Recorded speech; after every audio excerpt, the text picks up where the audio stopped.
గౌరవ శాసనసభ్యులు గద్దె రామ్మోహన్ గారికి, ఇక్కడ విచ్చేసిన 3 పార్టీల నాయకులకు, ఎంతో కష్టపడి పనిచేసిన ఈ కార్యక్రమం విజయవంతం కోసం కృషి చేసిన నాయకులు, కార్యకర్తలు, మా వీర మహిళలు, జన సైనికులు, అదేవిధంగా కార్పొరేటర్ గారికి, ఈ ప్రాంగణం మనకు అందించినందుకు ఇస్కాన్ వారికి ప్రత్యేకంగా ధన్యవాదాలు తెలుపుకుంటూ, పీడ విరుగుడై సంవత్సరం నిండింది.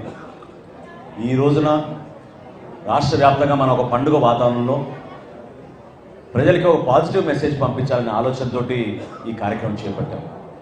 భారతదేశంలో ఎక్కడ లేని విధంగా ఒక అద్భుతమైన తీర్పు మన ఆంధ్రప్రదేశ్ ప్రజలు కూటమిని బలపరిచారు. నరేంద్ర మోడీ గారి నాయకత్వం, చంద్రబాబు నాయుడు గారి నాయకత్వం, పవన్ కళ్యాణ్ గారి నాయకత్వం ఖచ్చితంగా మన రాష్ట్రానికి అవసరం అని, ఎవరెన్ని ప్రలోభాలకు గురి చేసినా, ఎవరెన్ని ఇబ్బందులు పెట్టినా, ఎంత దారుణంగా ప్రవర్తించినా ఓపికతోటి ఆ రోజులు గంటలు గంటలు క్యూలో నిల్చుని ఈరోజు కౌంటింగ్ జరిగిన రోజు గత సంవత్సరంలో ఎంత అద్భుతమైన తీర్పు ఇచ్చారో మీ అందరూ చూశారు. మనందరం కూడా ఒక అంకిత భావంతో ఎప్పుడు కూడా కేవలం విమర్శించడానికి కోసం, రాజకీయ లబ్ధి కోసం కాదు మనం చేసే ఈ ప్రస్థానం చాలా కష్టమైన ప్రయాణం. చంద్రబాబు నాయుడు గారు ఈ వయసులో రాష్ట్రంలో ఉన్న ఆర్థిక ఇబ్బందుల్ని అధిగమిస్తూ అనేక సంక్షేమ కార్యక్రమాలు, అభివృద్ధి కార్యక్రమాలు చేసుకుంటూ వచ్చారు. ఇంత దూరం ప్రయాణం చేసినందుకు మమ్మల్ని అందరినీ ముందు నడిపిన మా అధ్యక్షుడు పవన్ కళ్యాణ్ గారు ఎంతో త్యాగం చేసి, కృషి చేసి కూటమి విజయం కోసం అహర్నిశలు కృషి చేశారు.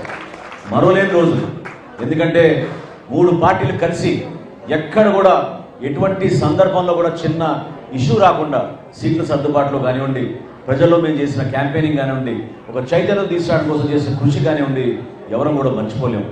దీని వెనక మాతో పాటు మీరందరూ కూడా ఎంతో మనస్ఫూర్తిగా మీరు కష్టపడి కసితో పనిచేశారు.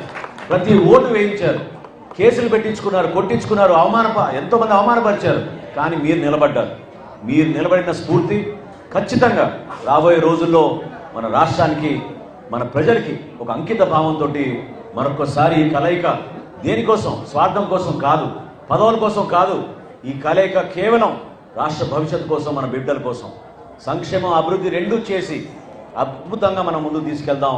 దానికి మీరందరూ కూడా ఆశీర్వదిస్తారని, ఓపికగా చేసే ప్రతి కార్యక్రమంలో కూడా మీరందరూ భాగస్వాములు అవ్వాలని మనస్ఫూర్తిగా ప్రతి ఒక్కరిని కోరుకుంటూ, చక్కటి కార్యక్రమం ఏర్పాటు చేసినందుకు వాసుకు, ఇక్కడ ఉన్న కార్యకర్తలందరికీ కూడా నేను ప్రత్యేకంగా ధన్యవాదాలు తెలుపుతున్నాను.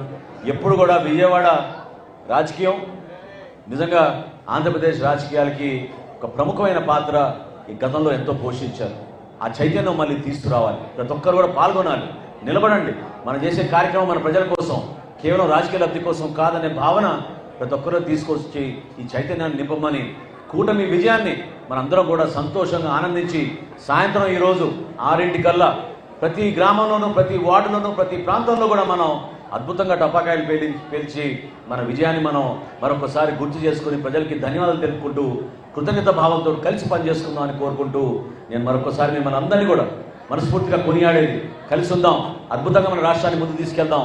మన నాయకులు పవన్ కళ్యాణ్ గారి సారథ్యంలో మనం చేస్తున్న కార్యక్రమాల్ని నరేంద్ర మోడీ గారు, అదేవిధంగా చంద్రబాబు నాయుడు గారు తీసుకెళ్తున్న మన ప్రభుత్వాన్ని మనం ముందు తీసుకెళ్దాం అని కోరుకుంటూ సెలవు తీసుకుంటున్నాను. జై కూటమి, జై కూటమి. God bless you. I am sorry. Okay. Bye.